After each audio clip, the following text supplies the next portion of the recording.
So the other day, 3 days ago, I was going to save us some money here. We actually needed some electrical, and I headed up to a man named Curtis.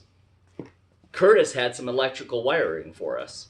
Well, I had my big 100-pound, 1-year-old Alaskan Malamute puppy and his little friend, his little sidekick, Tango, the husky, with me in the car.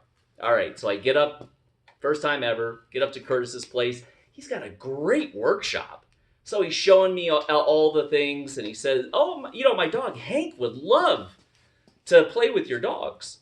So he's like, "You can let the dogs out." So we let the dogs out, and they're playing, and Curtis is showing me he's got a 15-inch planer. He's got a 27-inch sander. It's so cool. All right, so we finish. I get the stuff. I give him a 6-pack of beer, and we come out. 3 dogs are right there. They're so good.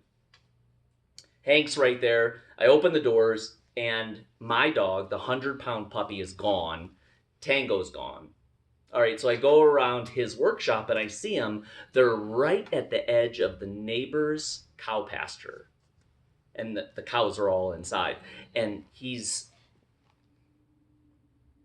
I call his name, and he bolts towards them and starts chasing them. And there's like 10 or 12 or 15 cows, and he's going viciously at them. He's the sweetest little puppy. So Curtis and I run out over the barbed wire into the pasture, chasing them around. I'm diving at him, and finally, after 20 minutes of chasing him and him chasing the cows, I grab him by the tail and I push him down into the mud to hold him down.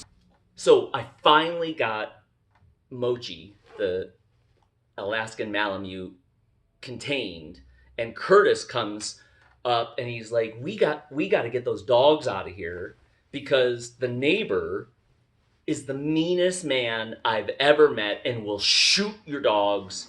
And now, since 2 cows just jumped the fence, will shoot us. So I drag the dog and yell at the other dog to get back up into the car. Take him all the way back up, get him into the car, and Curtis gets up to his truck. He's an older guy. And he gets into his truck and he says, "I'm going to go around, block one of the roads. You run down and start herding the cows that got loose. And if we can get them in, obviously they're not home, because he's not out here shooting right now. So they must not be home." So I'm run back down the side of the pasture, out and around, start herding the cows. Dogs are finally put away, and we're trying to get them back in, but the cows are not giving us any cooperation at all. They're running back towards the pasture, but then they can't get back in. They're running the wrong way away from the pasture, and then they start running up into this corner that all of a sudden they notice has a gate.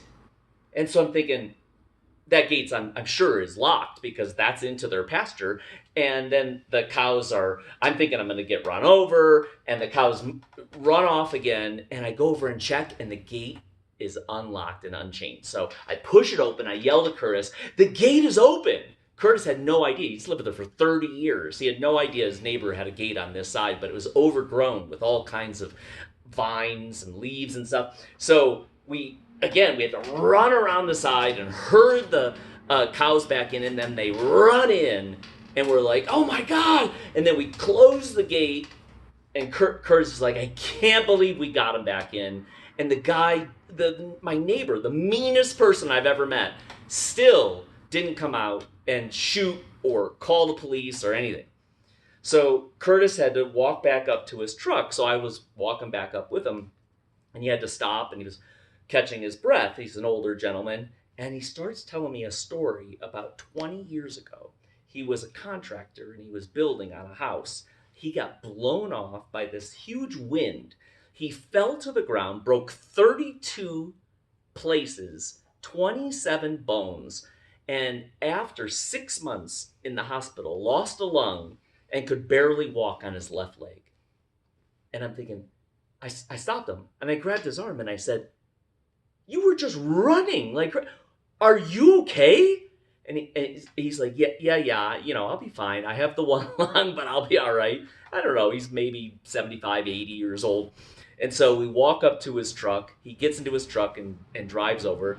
And as we're going over to his house, and I'm going to get the car and the dogs, we see that the meanest people and the meanest guy, the meanest neighbor in the world, it was actually home the whole time.